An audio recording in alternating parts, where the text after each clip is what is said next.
The following program was provided by an independent producer solely responsible for its content. The opinions expressed do not necessarily represent the views of this station, its staff, board of directors, or underwriters.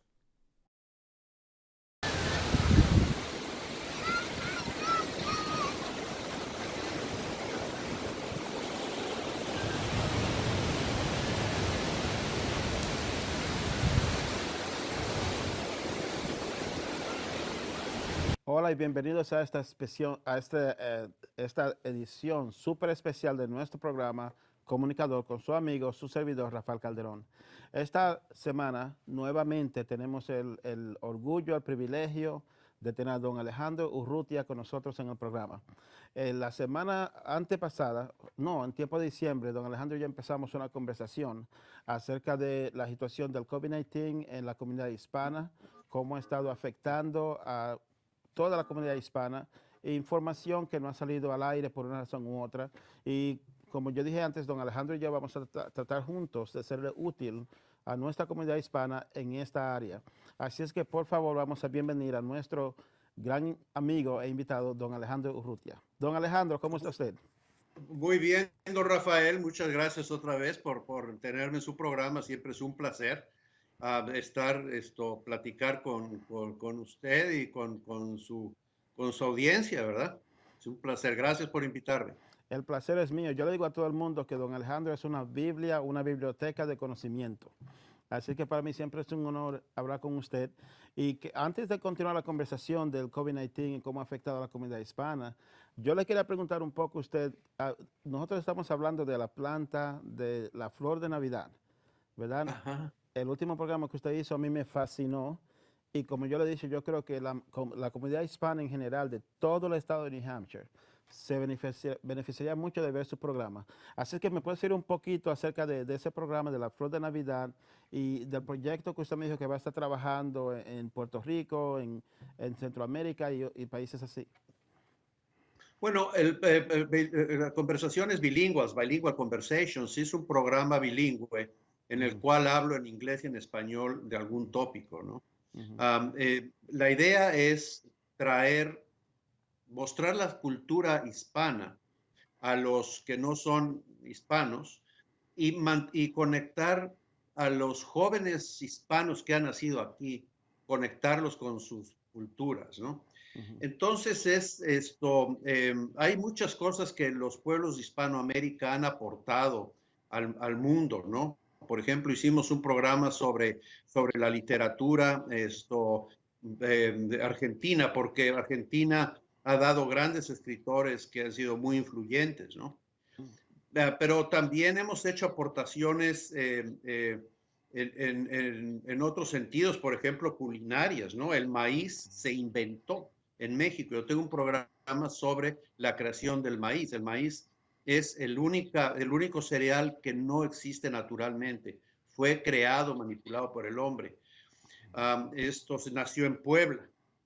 Y es cosas que mucha gente no sabe, ¿no? También hablé de la batalla de Puebla, que voy a volver a hacer un programa sobre el imperio de Maximiliano, y nuevamente voy a volver a hablar sobre la batalla de Puebla, el 5 de mayo, para que la gente se aprenda, no es la independencia de México, no tiene nada que ver con la independencia de México. Eso es bueno, porque yo siempre oigo gente, disculpa si me interrumpí, No me interrumpa. siempre oigo gente hablando del 5 de mayo, algo de la independencia mexicana, y yo me decía, pero yo nunca he oído que la independencia mexicana fue el 5 de mayo.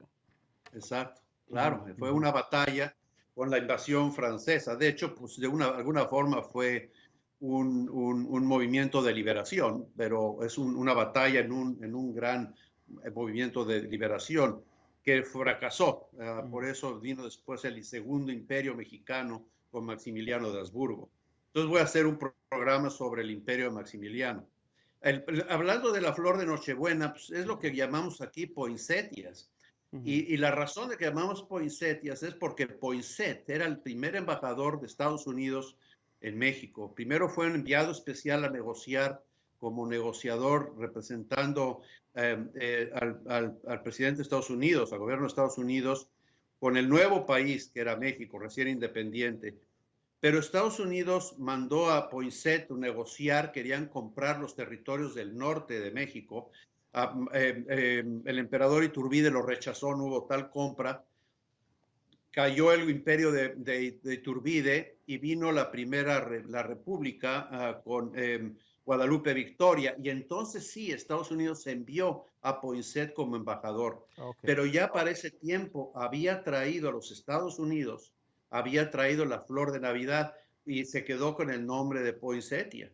Y entonces a cuenta de la flor de Navidad, pues me parece interesante que la gente sepa que es una flor mexicana que se ha extendido por todo el mundo y que hay muchas variedades de ello, pero al mismo tiempo está ligada con un proceso histórico muy importante no solo de México, sino de todo Centroamérica, porque la independencia de Centroamérica y la independencia de México están íntimamente ligadas, ¿no?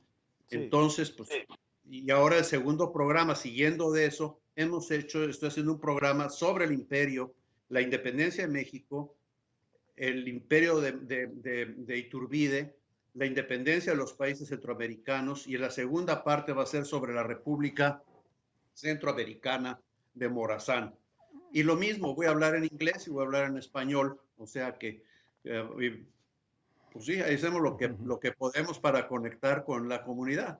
Eso es ideal y por eso es que yo quería que usted hablara de esto un poco. De paso, Gracias. yo quiero que usted invite a mi audiencia a que vea su programa, porque para mí es importante que seamos orgullosos de nuestras culturas hispanas, Claro, pero que la claro, compartamos con toda la claro, comunidad de New Hampshire, del país entero, porque somos hispanos, pero estamos aquí.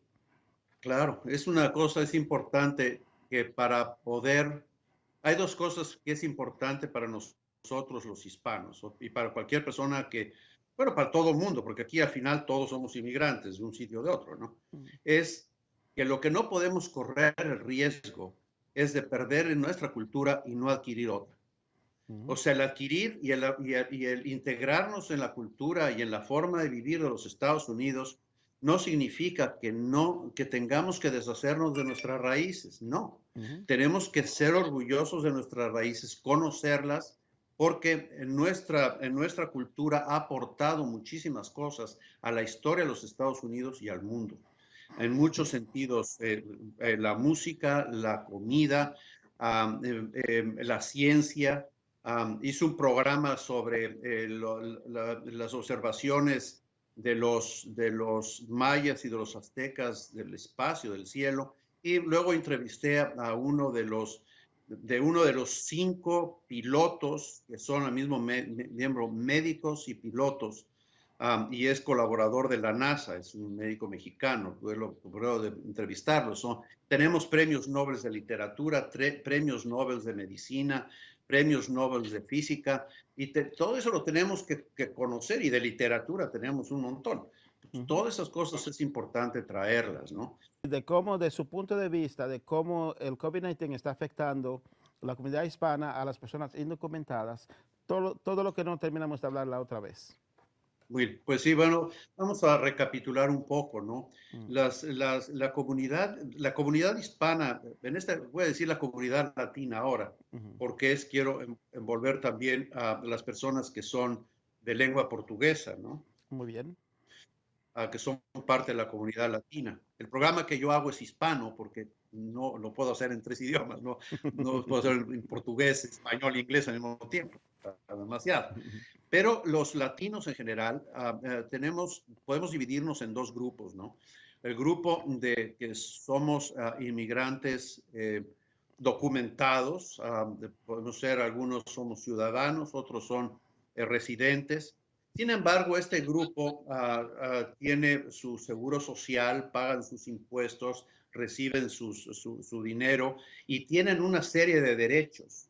Que es entre ellos, por ejemplo, recibir las ayudas que da el gobierno para poder paliar el problema económico que está afectando con el COVID, ¿no? Especialmente a las personas de recursos, de ingresos medios e ingresos bajos, ¿no? Sin embargo, a pesar de que hay los indocumentados, las personas que no tienen una situación, diríamos, legal en los Estados Unidos, a pesar de que muchísimos de ellos pagan sus impuestos por medio del número del Tax ID que les da el gobierno de los Estados Unidos. Es una ironía, ¿no? Que les cobra los impuestos, pero no les da beneficios. Y esas personas no reciben la ayuda que da el gobierno para poder paliar el problema del COVID. Aunque ellos no pagan sus taxes, aún así no reciben la ayuda. No reciben la ayuda. Lo único que reciben la ayuda son, bueno, son los que tienen seguro social. Si no tienen seguro social, no la reciben. Las personas que pagan taxes reciben algo cuando declaran los taxes, reciben dinero de regreso solamente cuando tienen en su familia ciudadanos americanos. Por ejemplo, su esposa o esposo y sus hijos son ciudadanos americanos. Entonces, por la parte de ellos sí reciben taxes, ¿no? Pero no reciben ningún otro tipo de ayuda. Eso es un problema, primero porque hay muchísimas personas que están en esta situación y viven pues pago a pago, ¿no? O sea, los gastos que tienen, lo que ganan ellos a la semana justamente les alcanza para cubrir todos esos gastos y quizás algunos con suerte hacer un pequeño ahorro. Sin embargo, no son personas que se pueden dar el lujo de dejar de trabajar. Claro. Ya está el primer problema. O sea, es de que hay empleadores de que están dependiendo su trabajo de estos indocumentados que no les queda más remedio que trabajar, ¿no? Y en esto también debemos de separar algunos grupos, porque al mismo tiempo hay empleadores que están dando trabajo a personas que son indocumentadas, pero son gente consciente, ¿no? Y lo que hacen es darle los recursos para que puedan pues, usar máscaras y hacer cosas que les ayude a reducir el riesgo, ¿no? Sin embargo, el mantener la distancia social es muy difícil porque tienen que, muchos de ellos no tienen licencia de manejar y tienen que ir en grupo, ¿no? Alguien los tiene que manejar, pues ya de entrada ahí la distancia social no existe, ¿no? Claro. Entonces son personas que tienen ya un riesgo alto de contagiarse. Y es un problema, ¿no? Y entonces, Hay encima de otro eso, grupo. no Dígame, quise no, dígame. interrumpirlo. Y entonces, encima de eso, que cuando llegan a los hogares son familias donde la mayoría no usan máscaras, no tienen información o el pensar de protegerse dentro de la casa y después tienen que salir a trabajar, aunque preferirían tal vez quedarse en sus casas, ¿verdad? Claro, Okay. sería lo mejor, exacto, ¿no? Y eso es la cuestión, porque incluso, y luego tenemos otro problema, es la forma de organización familiar que tenemos. Cuando nosotros hablamos de familia, y yo le digo mi familia en México, le estoy hablando de mi sobrino nieto, del papá de mi sobrino nieto, de mi primo, de mi hermano, de mi tía, de mi tío, de la abuela, del abuelo, o sea, es extensa la familia latina, ¿no? Entonces, y muchísimos latinos comparten el mismo techo. Y entonces ya tenemos otro problema. Y es que personas de diferentes generaciones están viviendo juntas, ¿no? Y entonces dentro de ese grupo hay personas que son mucho más vulnerables. Si yo, por ejemplo, yo tengo a mi abuela en la casa, pero ella no sale, está ahí, se está cuidando, pero yo sí salgo, ¿no? Y yo no necesariamente voy a ser capaz de protegerme adecuadamente. Pues ahí ya tenemos un problema, ¿verdad? Es una de las razones por las cuales el impacto en la comunidad hispana es grande, ¿no? Esa es una de las razones. Y hay otro grupo que debemos de hablar y es que tenemos muchísimas personas indocumentadas, hispanos y no hispanos que son indocumentados, que han terminado en la cárcel. Muchos de ellos simplemente están presos esperando que tener la oportunidad de explicar su situación a un juez. Muchos de ellos se van a quedar en los Estados Unidos porque les van a dar un asilo, ¿no? Sí. Muchos están ahí simplemente esperando a poder levantar las cantidades astronómicas que les ponen para poder tener una fianza, ¿no? Perdón por el reloj. Hoy el reloj está sonando. No se preocupe. Ok. Bueno, el caso es de que en las cárceles, la distancia social no existe. La vulnerabilidad de las personas presas es terrible.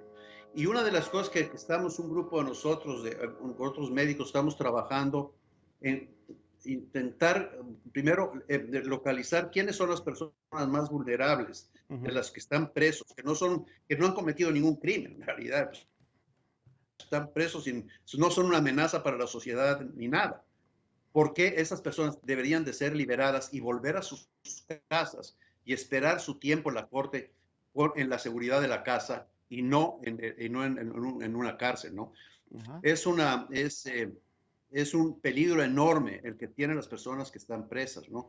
Sobre todo que es terrible que una persona sin haber cometido crimen alguno, pues esté preso, ¿no?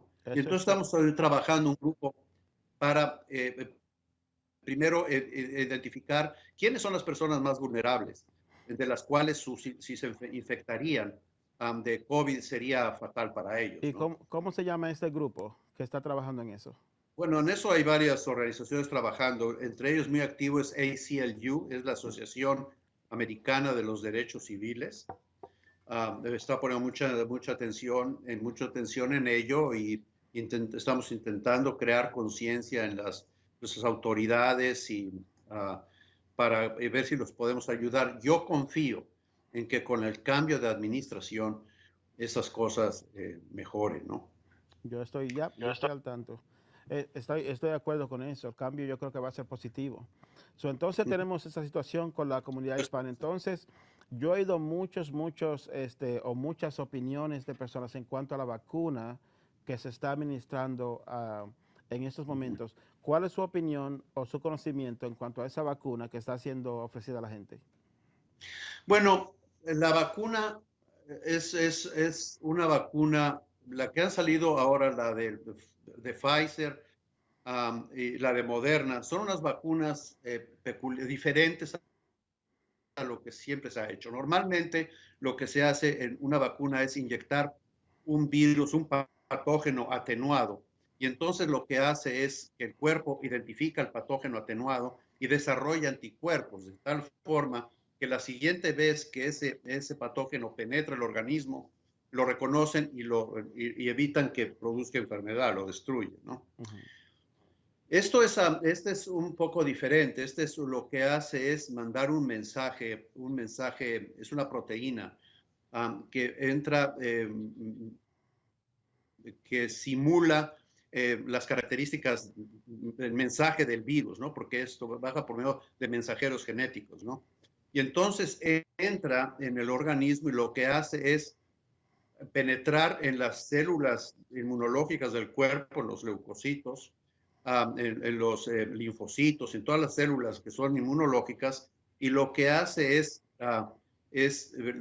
cuando esa célula se destruye, lo que hace es hacer que el organismo reconozca a eso como un elemento invasor, ¿no? Cuando la persona se ve infectada de verdad, el organismo inmediatamente lo va a reconocer como tal, o sea, está haciendo mimic, o sea, está copiando, haciendo creer al organismo que ha sido infectado. Tiene ventajas porque no existe, cuando se pone una vacuna que está utilizando un patógeno atenuado, a veces se corre el riesgo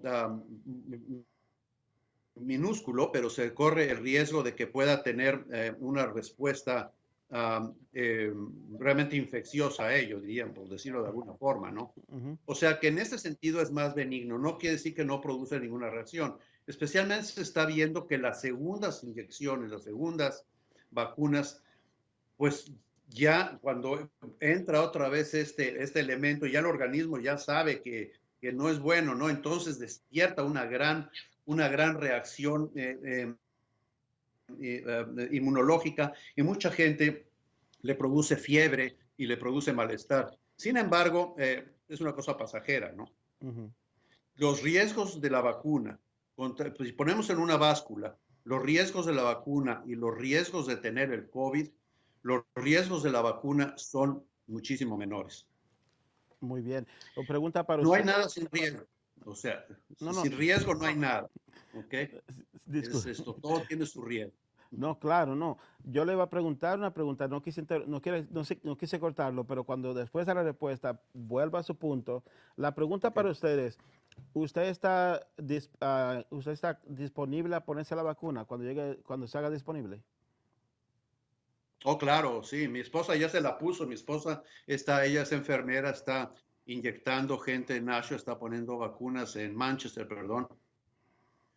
Y ella misma se ha vacunado ya, está esperando la segunda dosis. Y yo también, no tengo ningún problema de ponérmela, ¿no? Claro, Ujú, esto es seguro. Dicen, ¿puede haber problemas?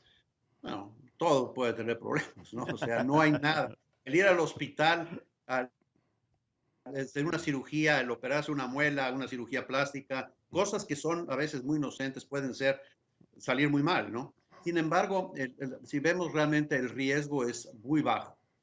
ujú, Una de las cosas que a la gente le ha generado dudas o aprensión es la rapidez con que se ha hecho la vacunación, ¿no? ujú, Sin embargo, se han hecho,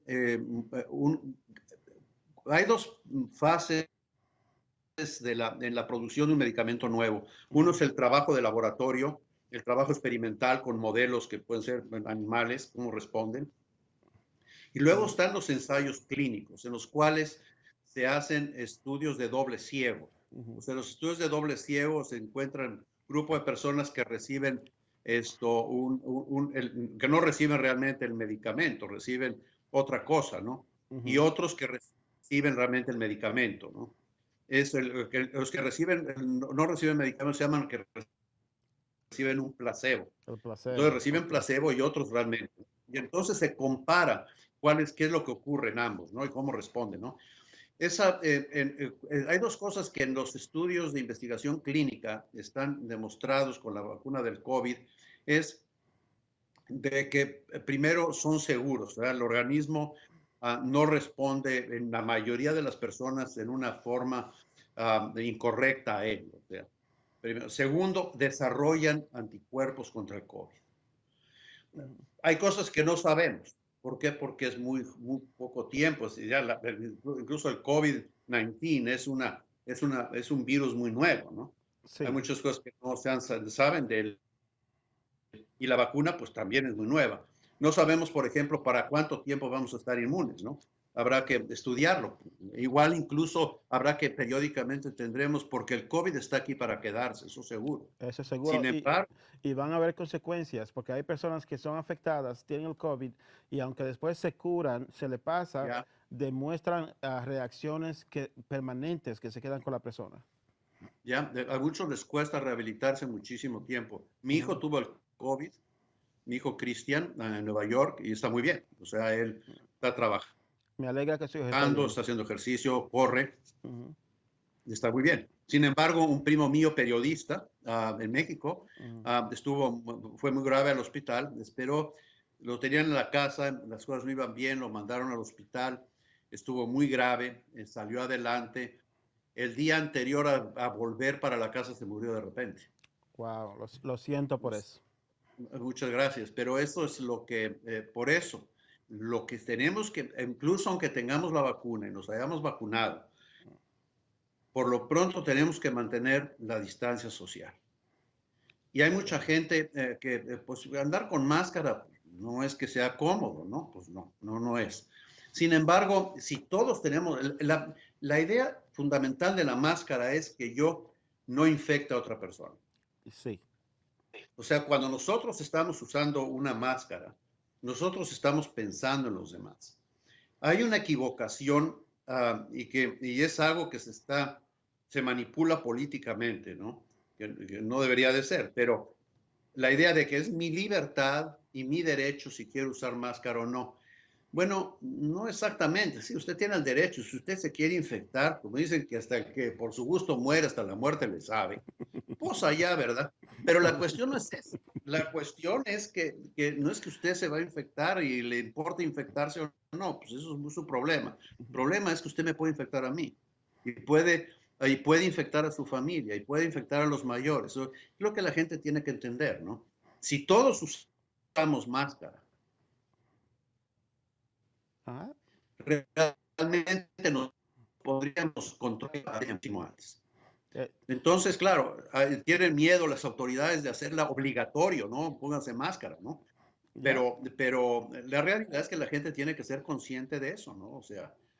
So, O sea, esos actos de rebeldía de no usar máscara. y yo estoy 100% de acuerdo con usted. So, entonces, ¿usted está de acuerdo con el mensaje a la persona que hay que mantener distancia, lavarse las manos? Este, díganos usted en su palabra, ¿qué usted le recomendaría a la comunidad que haga para que se mantengan afuera, protección del COVID, aunque tengan la vacuna? Ya. Bueno, lo que tenemos que hacer es lo mismo, es usar máscaras. Ujú. Siempre que estamos, que no estamos con nuestra familia inmediata, ¿no? En la casa, pues estamos con la familia inmediata, todos nos estamos cuidando igual, pues no necesariamente.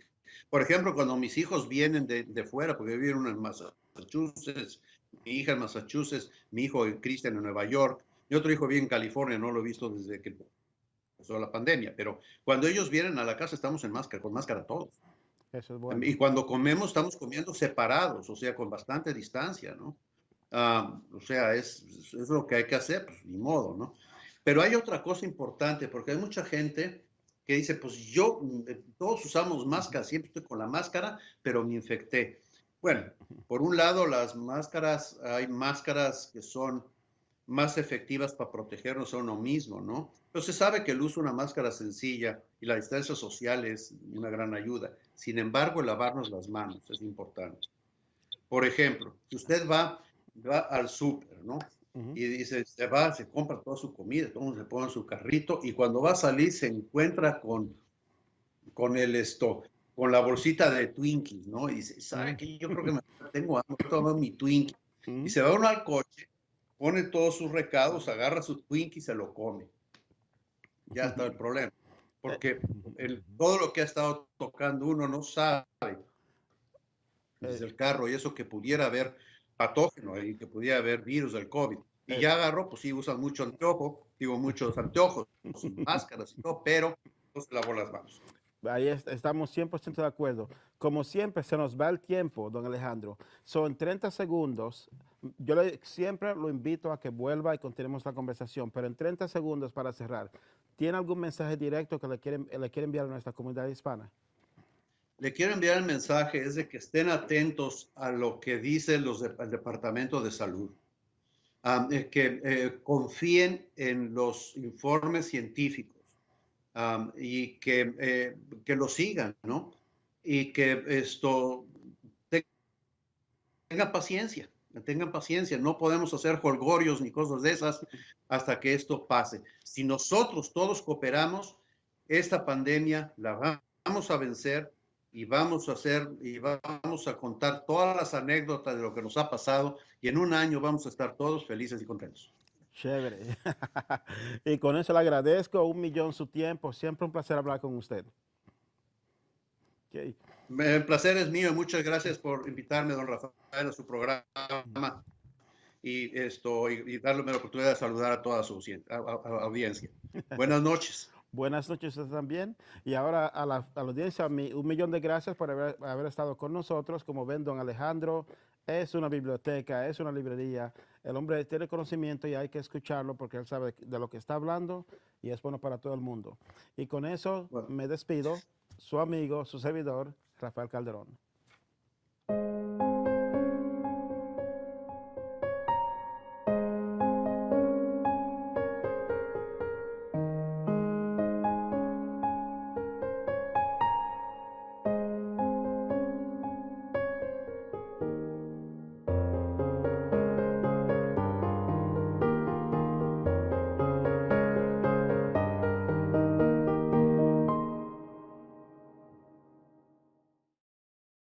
The preceding program was provided by an independent producer solely responsible for its content. The opinions expressed do not necessarily represent the views of this station, its staff, board of directors, or underwriters.